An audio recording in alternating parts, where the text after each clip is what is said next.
All right. What's up, y'all? Will here with Schedulefly, and this is the Restaurant Owners Uncorked podcast brought to you by us here at Schedulefly. Super simple, web-based restaurant employee scheduling software backed by legendary customer service. Legendary meaning if you email us, you are going to get a response from a person, not a chat bot. If you call us, most likely you're going to get me. My personal cell phone is on our website on like 3 pages, and you're welcome to go look it up and call me or text me anytime. You'll get me on my flip phone, and I am happy to talk to you about Schedulefly or anything you want to talk about. And we also have a very affordable price point, which is becoming more and more meaningful in today's time with all the inflation of expenses that restaurants are seeing. So simple software, human legendary support, affordable pricing. We've yet to raise our prices in 19 years in business. I'm not saying we never will, but we're sort of like the Costco hot dog so far. So um, give us a shot. We have a 30-day free trial, and you can sign up. Don't put a credit card in or anything like that. You can sign up. You can use it. You can call and get help. We're happy to help. If you are on pencil and paper or Excel, you are paying what I call the chaos tax, which means that you think it's free, but you're dealing with lots of time putting the schedule together, lots of time dealing with phone calls and fire drills when somebody doesn't show up. You got a manager who's spending way too much time doing that. You've also got labor leakage, unexplained or unplanned overtime scheduled, and just all kinds of stuff. And at the end of the day, you got to meet your staff where they are these days, folks. Whether we like it or not, you're talking to a guy on a flip phone here, but whether we like it or not, our staff want their schedule at their fingertips. They want to be able to push a button to see when they're working and or touch their screen to see when they're working and offer up a shift and put in their availability. And so if you're in that situation, give us a try. If you're on another scheduling software, there are a lot of good ones out there. They're also becoming very, very expensive, and a lot of times they're over engineered. And if you just need a simple way to communicate and schedule your team, we're a great place to try. So give us a shot. All right, that's enough about Schedulefly. Now let's get into the next episode here of Restaurant Owners Uncorked. David, welcome. Introduce yourself. Hi, Will. I'm Dave Chicane. I'm chef owner of Artusi restaurant in Eggertsville, New York, which is just outside Buffalo. And Eggertsville, I New do have York. to say, I've worked with Schedulefly for many years, a couple of different operations. And when I started putting together the concept for Artusi, I knew the one decision I didn't have to make was going with Schedulefly. So, kudos to you. I think the 3 or 4 times I've ever called, you've answered. So that's legendary customer service right there. So, Well, dude, you didn't have to say that. Thank you very much. As you know, as a business owner, it is always heartwarming and makes your day when somebody says something nice about your business, because it's absolutely. owning and running a business is awesome, but it also comes with a daily set of challenges and Yeah. times when you're like, why am I doing this? Okay. Well, all right, Dave. Well, so if you've listened, you have, the only question I really ever ask anybody is just your backstory of how and when you got started initially in hospitality. Um, Well, I got started, working in restaurants when I was 15, 16. The local pizza shop, went to college, became a broker. I have the lovely story of, meeting the love of my life when I was 20 years old, and, Mhm. big Italian family, big Sunday dinners, and, I just loved it. The relationship at that time didn't work out, but, when I was kind of finished with school and trying to be an investment broker, and it felt very hollow. And Mm. I kept going back to those Sunday dinners and the camaraderie and the love and the laughter and the shouting and the big meals and Sunday sauce. And I kept being drawn towards that and that need for nourishment and to nurture. And so I quit and got a job in the kitchen at my favorite restaurant, and that came naturally to me. Cooking came naturally to me. But it's that, and I've carried that, I guess, my entire career. I'm at the other end of my career. I've been doing this for a long time. Um, but that need to nourish, that need to provide a safe place, a safe moment. That's really what's carried me through, 30 years of doing this. So, in a bunch of different concepts. So, well, yeah, Man, uh, I was just talking to Mike, who works on my team, and he's down at so we're part of this, there's a food distributor in the southeast, southwest named Benny Keith. Um, and they selected us as their preferred scheduling provider for their, like, what they call their host program, right? They're trying to, like, bring solutions to problems to their restaurants, help them run better. And he was telling me that last night they had this dinner, and he was kind of hanging around talking to this guy he works with one of the point of sale vendors. Spot on. Guy's name's Clayton. But Clayton owns restaurants, and he's owned restaurants as, forever.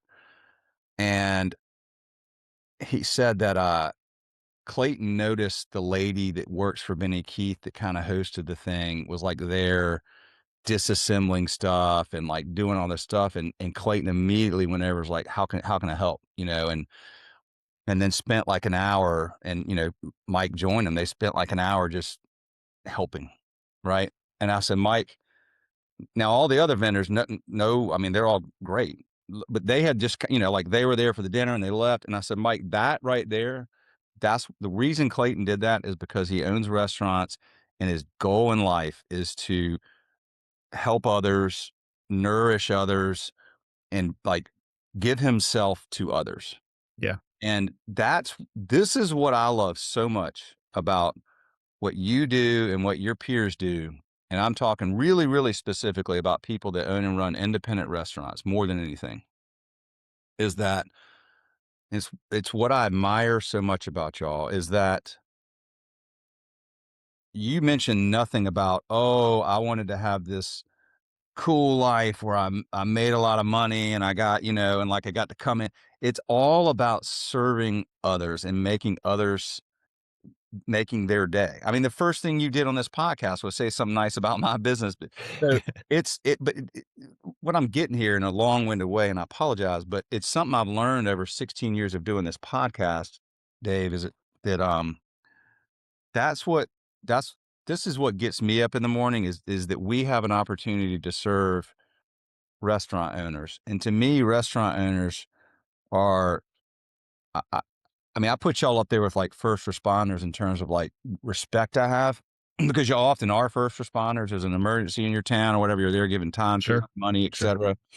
But y'all do such a wonderful job that I think, for particularly until COVID, was really underappreciated by most Mm. people who've never done it, because they don't understand what it really takes. People started to realize during COVID, because they're like, "Uh-oh, is my favorite restaurant going to close forever? Like, how do I help?"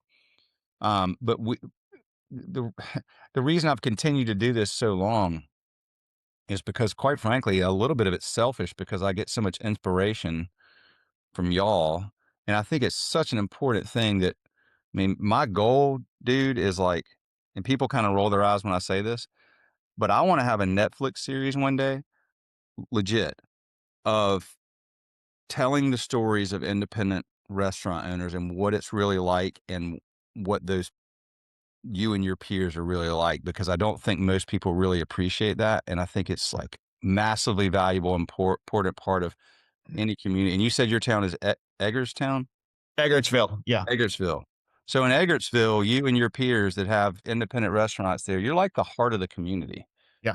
I believe that. I'm so sorry for like making this soapbox thing, but I have felt inspired, because I just feel, having just had that conversation about Clayton, I feel that so strongly, and I really want to find a way to convey that and help more people in our communities understand that, how valuable you and your peers and the restaurants in their towns are.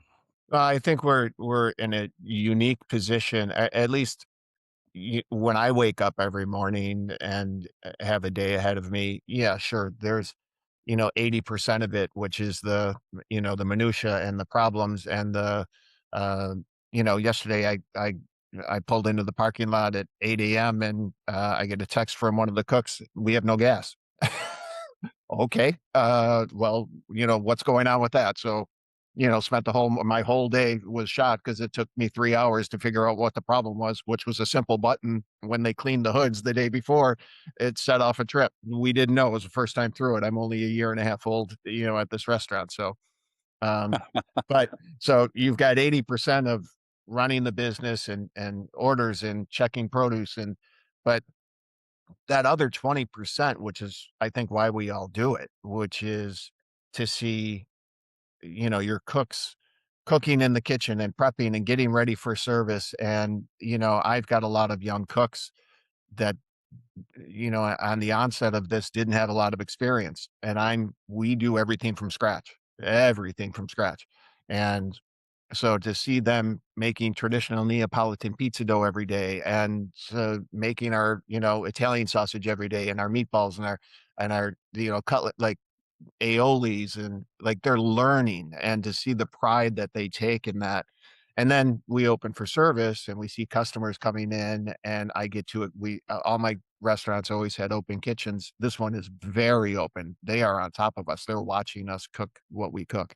Um, but you get this great interaction, and that's the nurturing. It's not just nurturing your staff as an operator I'm talking about, or as a chef, nurturing your staff. It's the neighborhood, it's the community, it's the regular faces that are coming in every day and grabbing a quick coffee before they go. It's that interaction, and it's really unique to our business of becoming that corner, at least as an independent. I'm not in a big strip plaza. I'm not in a big box. I'm in an old building. It's unique. It's part of the neighborhood. And I specifically picked, when I moved back to Buffalo, I looked all around and I said, if I'm going to open another restaurant, it has to be in this neighborhood because this is the feel that I want to go for. And so to be a part of that, I feel very lucky.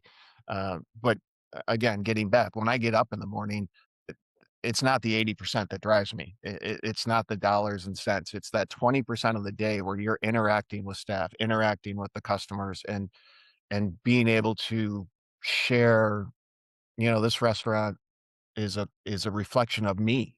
It's a reflection of my experiences and my built knowledge. And so, for me to be able to kind of put that out there and get the feedback, and it's a wonderful exchange. Mm. Absolutely, absolutely. And you just I always tell people, I tell my friends, um, I live in Charlotte, and, like, everybody down here is in banking or investment banking or VC, whatever. It's like all the finance Yeah, bros, and then me, the, you know, random entrepreneur dude. And then, I try to explain to them, I'm like, "You guys don't have any idea how hard these restaurant owners work, and how every day there is either a metaphorical or possibly even a literal fire. Like yeah, yesterday, metaphorical, like gas is out, everything has to stop, got to deal with this. Like, got to, you're like a fireman, like every day. Oh, bells ringing. Like, what do we got now? yeah, Uh, so, and that, I mean, that's, but that's it's interesting you say 80/20, right? The 20% fuels you enough that you can, manage yeah, through all the 80% of the stuff that's not as fun. yeah. Um, well, so you started your restaurant, you said a year and a half ago you all opened up? This one, yeah, yeah, yeah. Okay. And why did you open it? What was the story behind it? Uh, so coming out of COVID, I think, or during COVID, I think everybody under the sun was cooking bread and experimenting, and we were all at home, and okay, well, let's just create this sourdough and watch it rise, watch it grow. But I did the same thing. I was in Hudson, New York. I had another restaurant that was obviously closed down during COVID. In New York, everything was closed down. um, and so well, I'm going to get back to the story. So earlier, I mentioned the love of my life at 20. Coming out of COVID, I happened to be back in Buffalo. I still have family here, and was doing some Christmas shopping and literally bumped into her 30 years after the last time I saw her. She was with her daughter at a store, and I happened to be there, and we had coffee the next morning and fell in love all over again. And Oh, so we're engaged again, and she dude. brought me back to Buffalo. She brought me back home. So I sold my restaurant, I sold my house, and I moved back to Buffalo. And I said, okay, now what am I going to do? And so, I was playing with pizzas and doughs and baguettes, and what am I going to do next? And I didn't want to get back in the restaurant business. I was like, I've done this for 30 years, and I've had 5 restaurants, and I've had successes, I've had failures. I need something else. I've got a whole nother career in me. Um, and but then the more I started looking, and the more I started thinking about the business, it's what I do, it's who I am, it's a part of who I am now, not just as a chef, but as a restaurateur. Um, and I thought I had something to bring to the table still. So one of the things coming out of COVID that a lot of restaurateurs were doing that had multiples, or that, had fine dining, and then they had the more casual, offshoots. They were streamlining everything. And I kind of liked that, where let's put out something that's really fantastic, but focus in on, one specific thing, small menu, counter service, but do it at an elevated level. And Mhm. so Artusi was born, which is our main thing is a unique thing that not a lot of people are doing. We call it a piega, which is Italian for fold.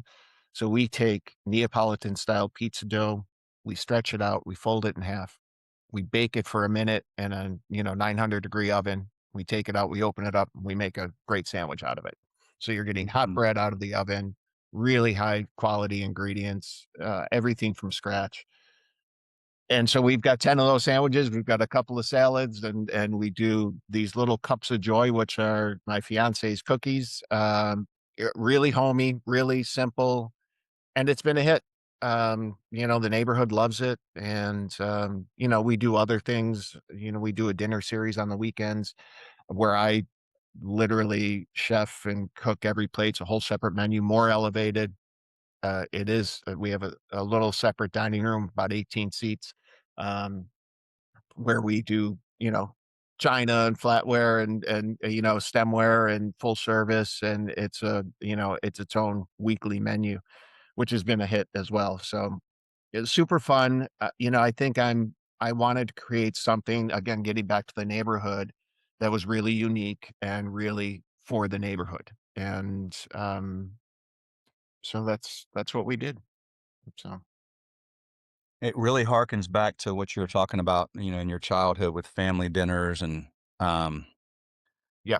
and just taking that and scaling that out to a community. And I suspect you have a lot of regular customers there. And Yeah, it's been super well received. I feel very fortunate that, it was a taco shop for 50 years, this space that we took over that went out of oh, business. So we completely gutted it.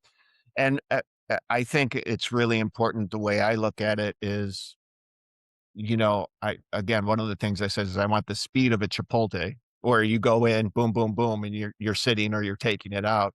But I want the elegance of maybe a more refined restaurant. So all of the dining experience isn't about the food alone. It's not about the room alone. It's not about the service alone. It's a combination of this. I think back on my best quote unquote food memories, and I can barely remember the food. It's the experience. It's yeah. in some cases it's the room, in some cases it's the service, and in some cases it's the food, the vibe, and so I put a lot of effort and attention into the details of the room and the sound and the service, and how we train people, even though it's counter service. You basically place your order at the counter, but then they become full-on servers. So we're pouring wine at the table. We're clearing you, we're bussing you, we're delivering your food. You know, the cooks will bring the food out, if the servers are busy. So it's kind of like welcome to our home, and we're gonna take care of you. And, the nice tables and nice chairs and, nice tile everywhere. So it's a little bit more elevated in terms of it's not your standard quick service, you know, operation. So, and I love it. I think it's a beautiful room. It's a beautiful, the servers are great. One of the great things, we're always reading our reviews.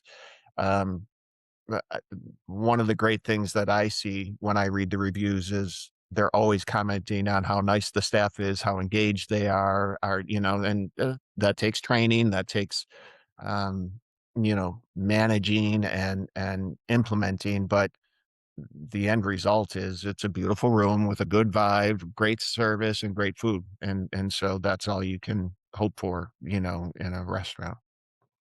So Um, you said you're always reading your reviews. Do most people put their reviews now on Google? I know for the longest time it was Yelp. Or is it? yeah, it's Google now. For us, it is definitely. We'll get a Yelp one every once in a while. I read them because they pop up on my phone. Like new review. So I try to respond to them personally. As soon as they happen. Um, Good or bad. Fortunately, most are very good. But I want to stay on top of that. So, but yeah, most of them are Google. Well, I think my interpretation is if you're responding, even if somebody, whatever, that you guys missed, somebody had a Yeah, bad experience, maybe they're in a bad mood, but they give a not so positive review. But if you if you respond, and people are looking at and they're saying, "Oh, look, the owner seems to respond to everyone." That alone signals to me like this is an engaged owner. This is somebody who cares. yeah, Like when you see negative reviews and there's no response, it's like they even give a crap. Like yeah. so, I think it's really smart that you do that. I mean, that would be always be my interpretation as a consumer that all right. Well, I mean, of course, every restaurant's going to have, a missed opportunity or something. But gosh, if the owner's engaged and like, hey, sorry, we missed, text me, I'll take it, whatever. Then it's like, ah, man, I like these guys are on it. They care. And I say that, and I've said this for many years to my staff in trainings and just in operation. At any given time in the restaurant business, there's 1,000 things happening, and something's going to go wrong. Yeah. Something goes wrong every day. Yeah. It's how we handle it.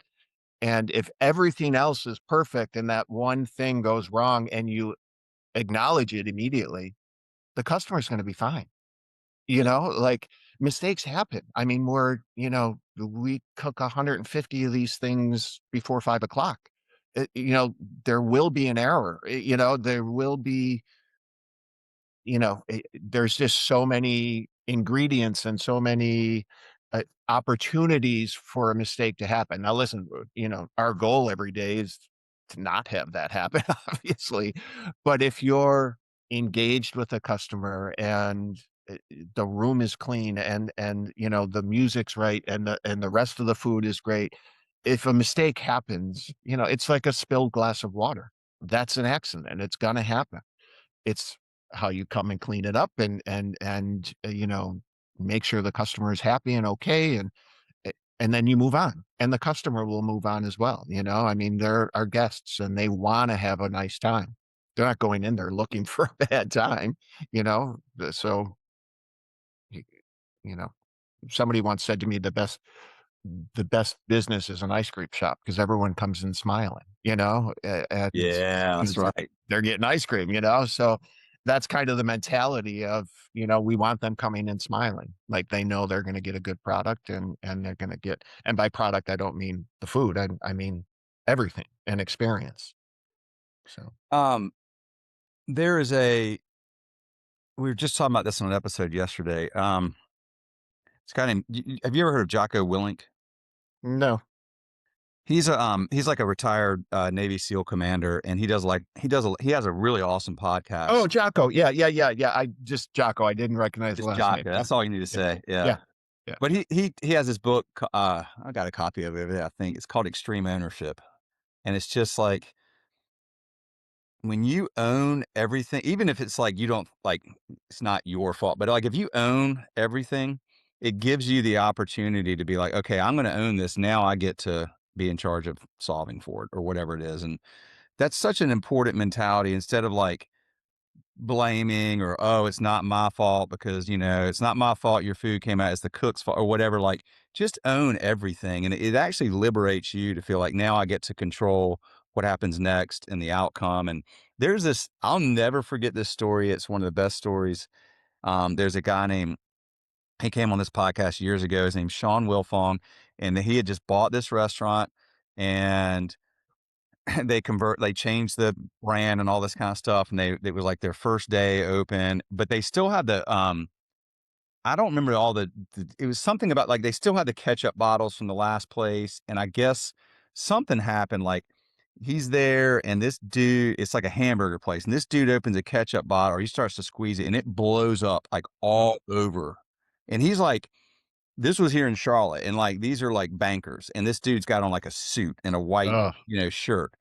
It blows up all over him. Sean sees it and he's like, okay. And everybody, several other tables are all looking. It's like a scene. He looks at all the other tables. He's like, all of your food's on the house. I got y'all. Like, that's a bad experience. He goes, sir, what size shirt do you wear?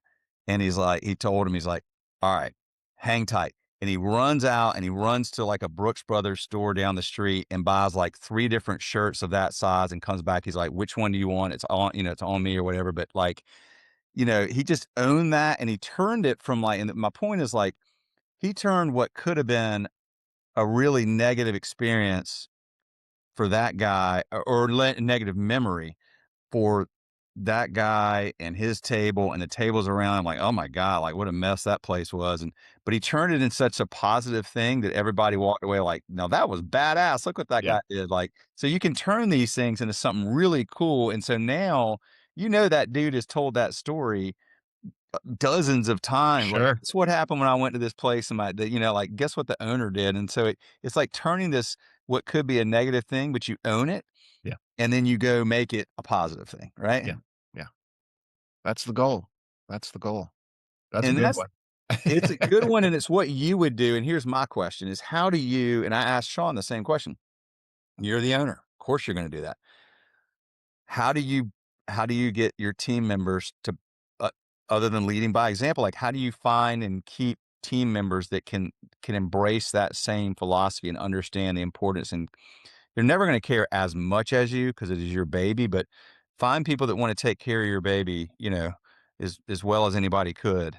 Yeah. Um, no easy challenge in general, and then and particularly now, it's hard, right, to find people like that. How are you doing that? It's that's a great question, and obviously we're as operators, we're all struggling with this new post-COVID dynamic where we had some sort of massive loss in our industry of workers choosing to do something else. I have no idea what they're doing, still haven't figured it out. But for uh, when I was coming up and learning, um, I was always like, when I become a manager, this is what works and this is what doesn't work. And I always kept that, that ledger in my head of, uh, you know, I mean, I've got so many stories of what worked, obviously, senior managers and looking like, wow, that's how he or she handled that. That was brilliant, and diffused the situation or got through it or got through to the person. And then I saw, the bad side of our business, which is, a Mm. lot of the bad managers, the temper, the drug use, alcohol use, all that stuff flowing over into the job. So that's what not to do. And I kind of just developed this, again, nurturing mentality where when I opened my first restaurant, I said, I want to create a space. We all have baggage on the outside. We all have 80 million things going on the outside.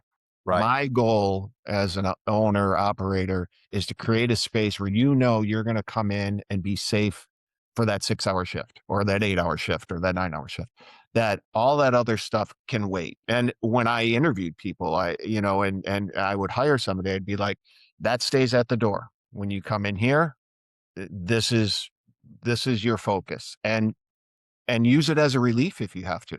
I don't have to think about that stuff anymore because I'm here. And then my goal was to create that space that's so fulfilling and challenging and rewarding that they believe in it, and they believe that they can kind of leave all that stuff at the door. I do the same thing. When I go into the kitchen, I've got 1,000 things going on, but when I start cooking, that's what I'm focused on. And I don't have to think about it. I mean, you ultimately you think about it, but I know I can focus on cooking for the next few hours and do the best that I can as a chef. And all that other stuff will be there when I'm done. And then I can go back to it. So, my goal has always and specifically or most recently with Artusi is, I've got a lot of young people that listen, 90% of the restaurants out there right now are buying from big distributors and opening bags and putting it in a fryer or taking it from a freezer. It's pre-done. I went to a food show a few weeks ago and I was like, I can't use any of this, like nothing, because we do it all from scratch. So I had to teach them, but again, that's the challenge for them. But they become, if you do it properly, I think they become engaged, they take ownership. And the other thing that, when I bring people in, I say you have to have an eyes up approach. So I don't want taskmasters. I don't want you staring at your cutting board doing that one specific task. I want you to look up and see the whole picture. And for a 20-year-old, that worked in a cafe and made coffee to come into a kitchen where we're doing pretty complicated stuff for such a simple outcome, and then to say, look up and see, is that espresso machine dirty? Does it need to be wiped down? Does the salad station have lettuce hanging over from the last, does the table up front need to be wiped down because they busted but didn't wipe it? That's a lot, but, and it takes time. But what I'm seeing after a year, I still have all the same people that started with me. Now they're looking up. And now they're not planning for the shift. They're planning for the week. They're not planning for, I'm letting them know we've got a catering project on Monday morning. They know they have to work backwards to make enough dough on Thursday to cover that. There's this, it's starting to click. And, I said earlier, if a server is backed up, the cooks will deliver the food, and they know what table to go to. They know, they'll bus on their way back. Like they're all in it as a team, uh, kind of working together. And I think that's so that management style of giving them ownership, holding them accountable. So when mistakes are made or something's not kind of made up to the level that I expect and demand, um, they're accountable, but also to give them ownership and freedom to go do it and trust. And I think that's worked. It's worked, in my last restaurant I had for 11 years. And, I had people there for a very long time. A lot of the people that work in our industry, at least in the front of the house, it's a, it's a, uh, they're doing something else, but this is just to make extra money, or they're doing something else for the Yeah. even for the camaraderie or the social engagement these days, just to be out there. Um, but people have stayed with me for a very long time in my operations, and I think it's because I provide that safe zone and a real the ability to thrive, in an operation. I tell staff when I hire them, I'll give you the tools to make money. We're not going to have crappy equipment or, ripped up spatulas or, an espresso machine that's breaking every month. I'll invest in the tools to make your job easier and more efficient and because I want you to be happy here and put out a good product. Oh, first of all, the eyes up approach, I love that. Yeah. Um, and it's so apropos right now because so many people literally are eyes down because they're looking down on their freaking screen all the Yeah. time and Yeah. Yeah. not present and not intentional and aware of what's going on. So, um, what a I love that phrase, dude. I'm totally stealing that from you. Like, I'll give you credit, but I'm going to use that because I think that's really important for this generation. As a father of a 22-year-old and a 19-year-old and a 16-year-old, I can very much appreciate that. And we're actually talking to one of our kids right now about getting a job this summer um, as a hostess in a restaurant, and part of it's just because you can't be on your phone and you have to be engaged and you have to be aware of what's happening and you'll meet other people. And I mean the socialization now these days with and just the being around other people and not, you know, being on a screen in your room, Snapchatting. It's just like, Yeah.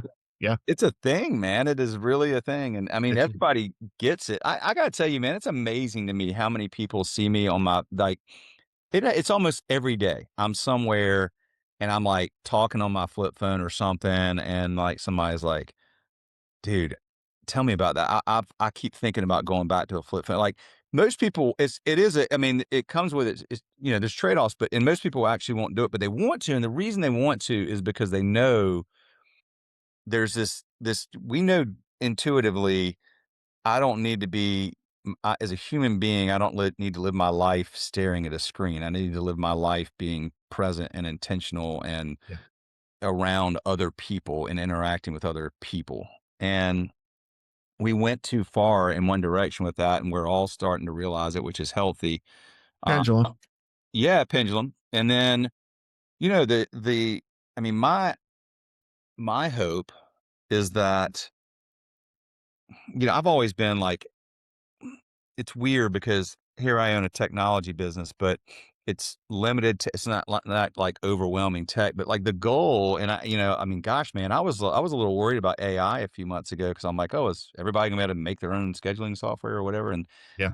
the answer is no, because I mean, I'm already spending gobs of money just using Claude to help me like think through ideas and plan. And every time I ask them, it's like, oh, you got to put more money in. I'm like, okay, got it. That's not going to happen. We actually have the data in Schedulefly to use AI to make our software even easier. Because what I want is I want you to be able to, or whoever makes your schedule, to be able to like be driving to Artusi and just call up, your scheduling agent and just be like, hey, make the schedule for next week.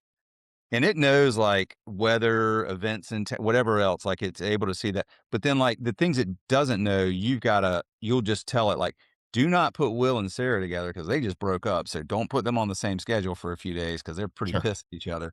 And then John, John's green. And normally I know you wouldn't schedule him on Friday night, but go ahead and do it because he keeps asking me for a Friday night shift. And like, let's let him, like, he's a hustler. Like, let's let him try one.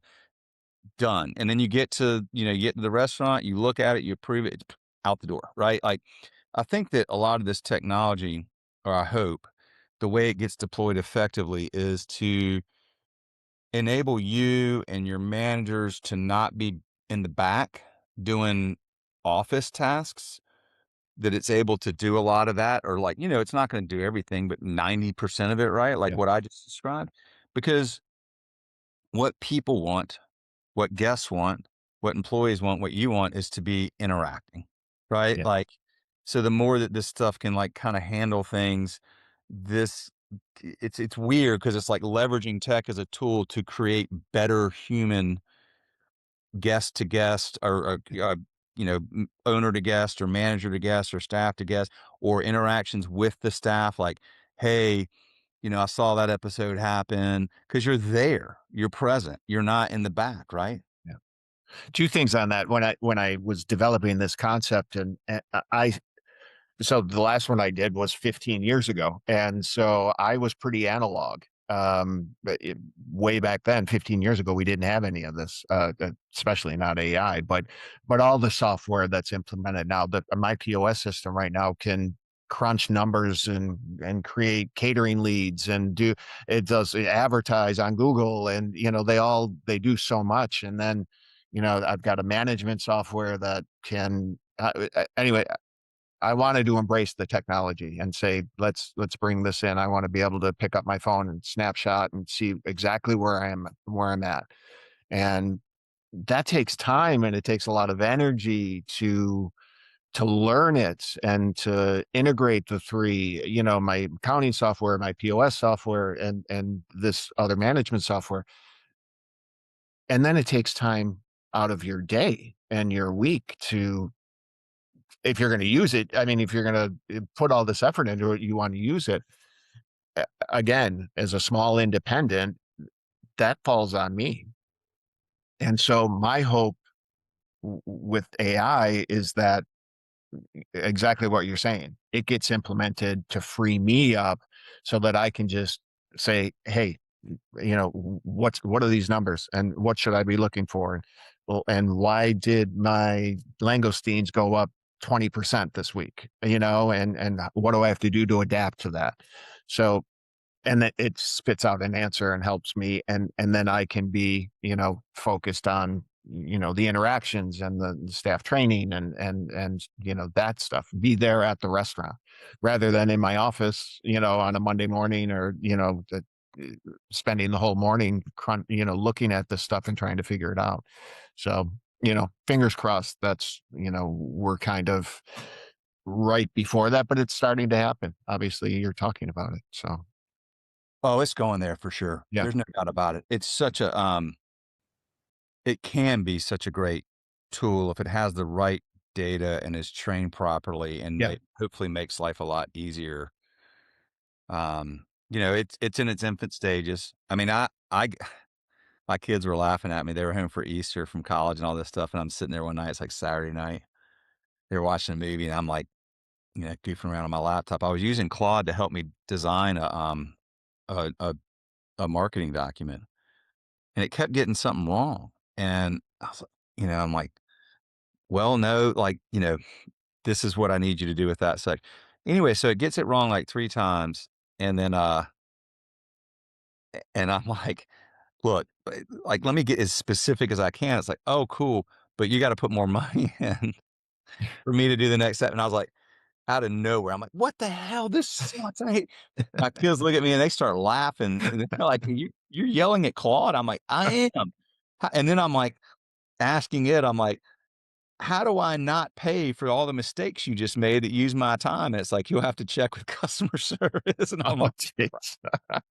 oh, well, whatever. It's getting there though. It is. It's like early days, but it just gets smarter and smarter. And it is really helpful. It's helped me a lot. It's helped me do things I couldn't do. Like, Wow. how do I, how do I design this marketing flyer? Like, well, I got to go hire somebody and try to explain and all this back and forth.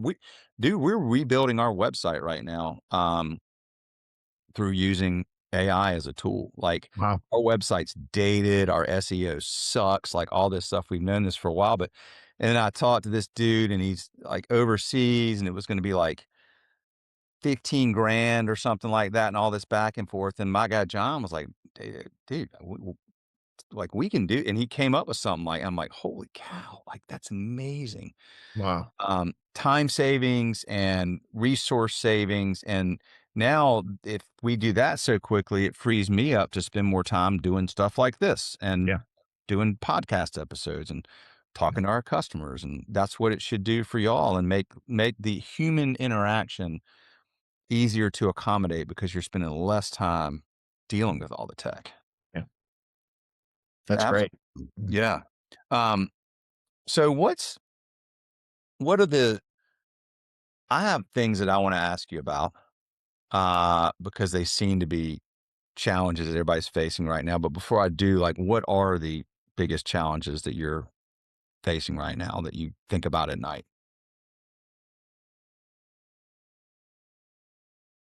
I think, listen, this is for as long as I've been in this business, this is a business of percentages and margins, and everybody in the business knows it. We're working on really slim margins, and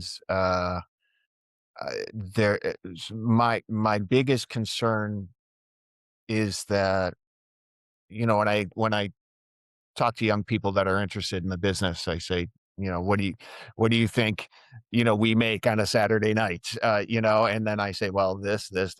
Oh, and then there was Monday, which we did a third of the business.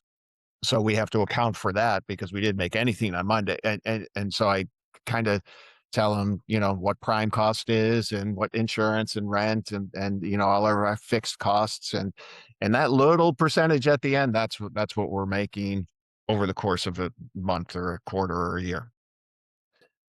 So with that mentality, those margins are getting smaller. And um, I think as an independent, uh, you know, uh, bigger restaurant operations can have a budget to uh, promote themselves through social media and through, all these other avenues. Yep. We don't have that. And so it's how do you and I don't ever think I've never gone into a market with any of my few restaurants that I've had saying I want to compete with anybody. I always looked for a hole and tried to fill it. And Artusi is the same way. It is a concept that I wanted to do, but n- that location, I'm not competing with anybody. The other restaurants, I'm unique, I'm different. We all have something to bring to the table. I don't expect everybody to come to my restaurant just exclusively. It's a small neighborhood, and the ones that are there all serve a different need.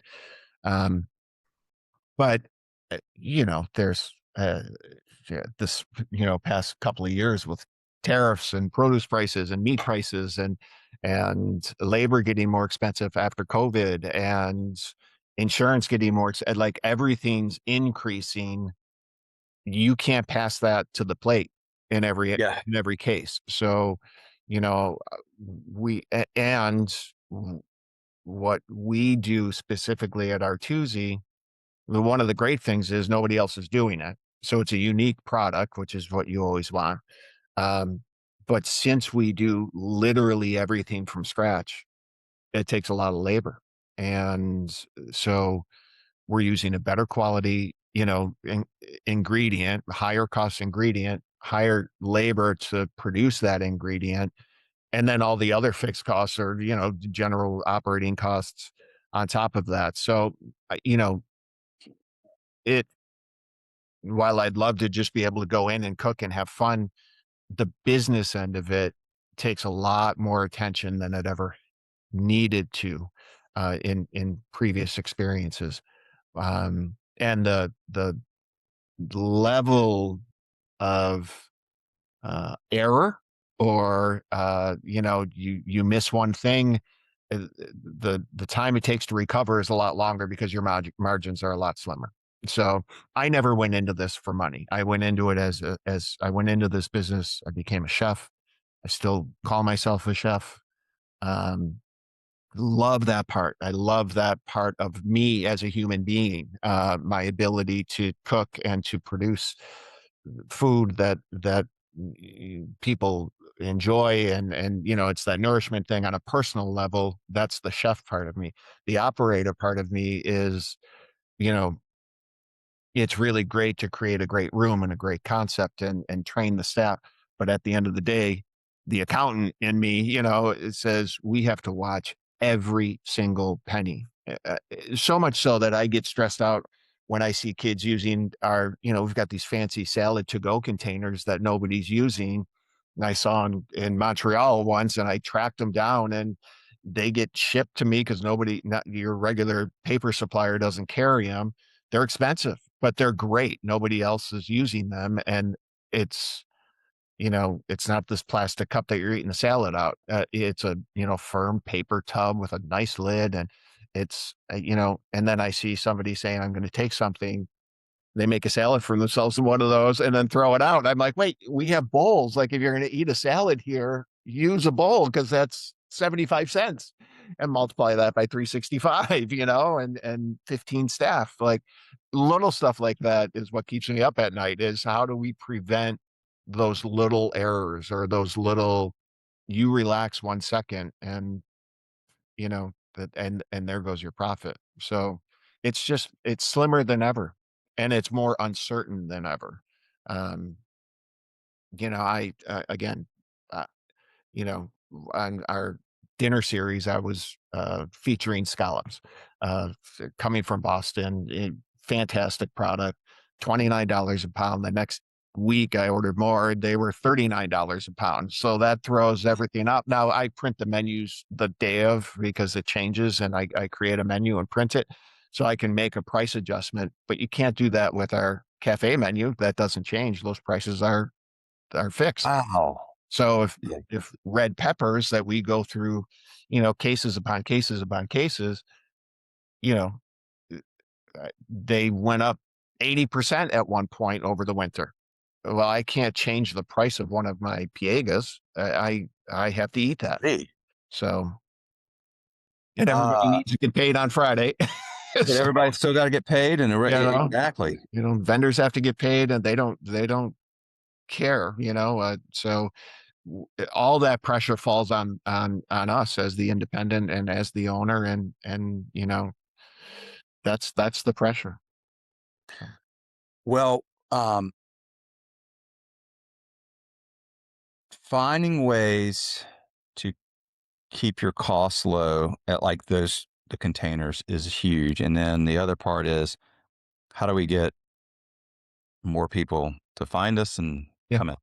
yeah, Um, you and I were talking briefly. I wanted to mention this because we were talking before we started recording. I was asking you about owner.com. yeah, So, um, they, so owner.com, the backstory about them, I'll get it mostly right, I think, but Adam Guild, who founded this thing, brilliant dude. Like he's I think he was a Peter Thiel fellow, like where he didn't go to like these are like some of the smartest people anywhere in high school that get to do this, but didn't go to college.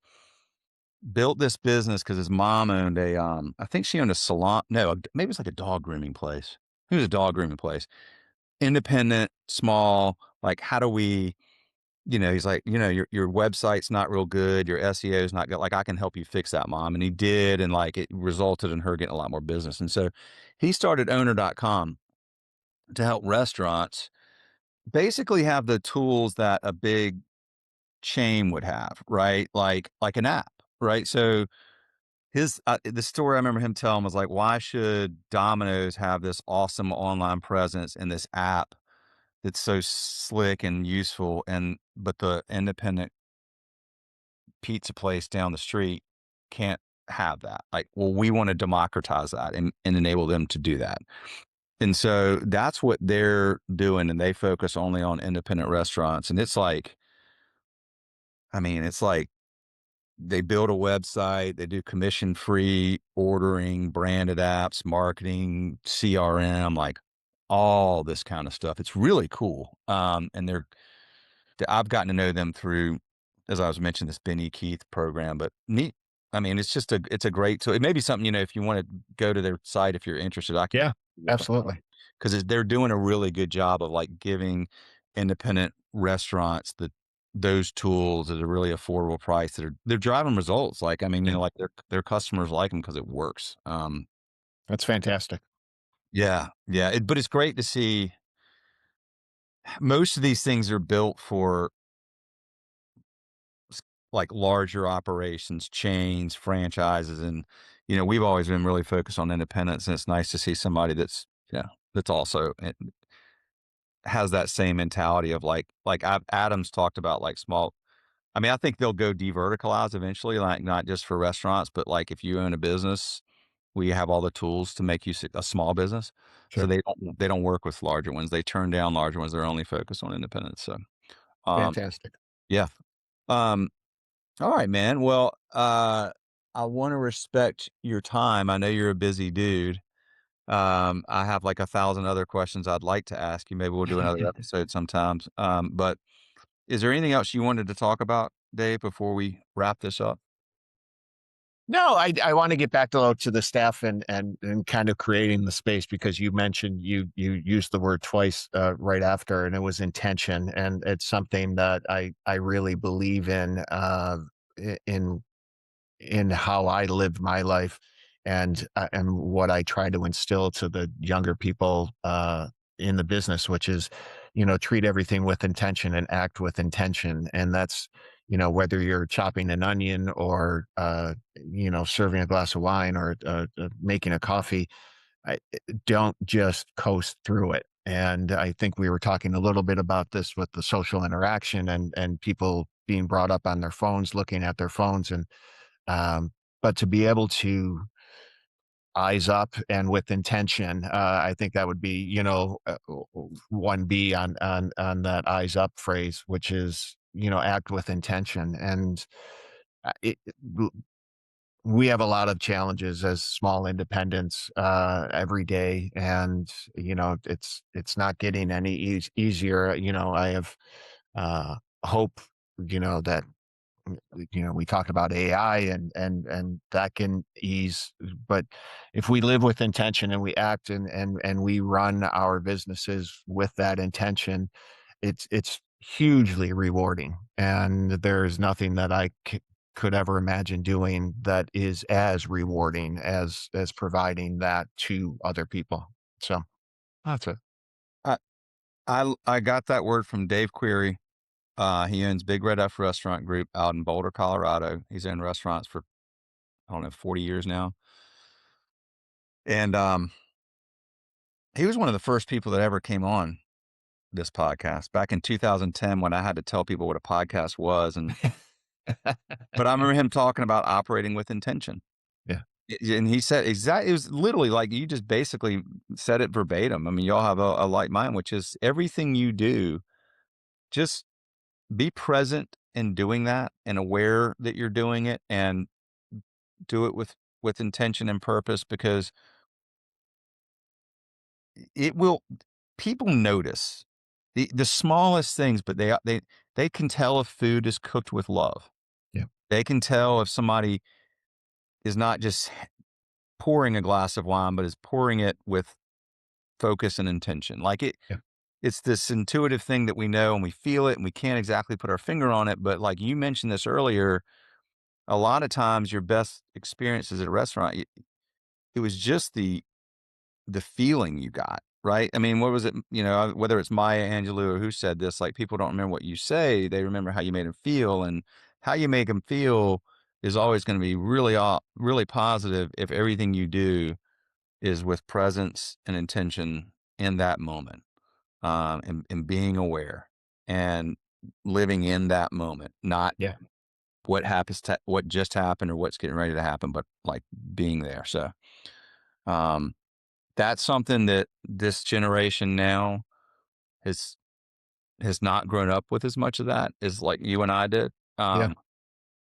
But I hope we can, as you said, I hope that pendulum swings back. I will say this again, 22, 19, and 16, my kids, like my daughter got rid of Snapchat. Like they know. I mean, we talk about it. They're like, I hate this thing. I'm on it. Like I can't stand. Like they know. So that's good. At least being aware is the first step, and then hopefully we find this happy medium. I feel like, again, like tech and humanity are converging in a way that, like, if it merges the right way in the right confluence, it can flow together downstream. In a really yeah, like a barbell where, like, one end balances out the other. And I believe that. I mean, I'm an eternal optimist, right? Like, yeah, I, yeah. You I and me both.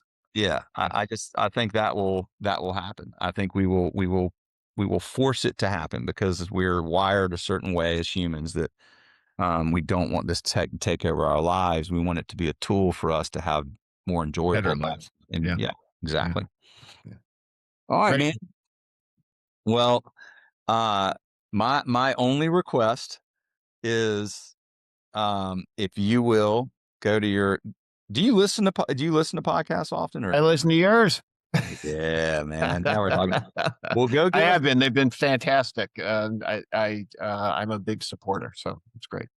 Well, this is the greatest thing ever. Is that somebody that listens is coming on? This is always make. I really appreciate that so much, man.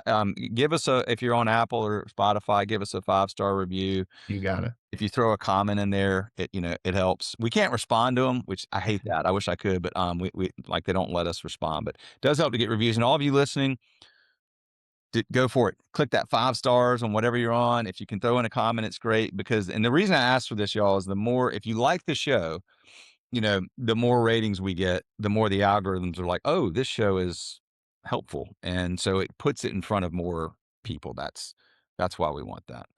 We don't make any money off this show, but we do want it to get in front of more people because it's helpful content. Because people like Dave come on here and just provide wonderful wisdom and education and advice for all of you that are listening. So thank you all. Thank you, Dave. That is a wrap. More episodes coming soon. In fact, I'm recording another one in 25 minutes. So y'all stay tuned. See ya.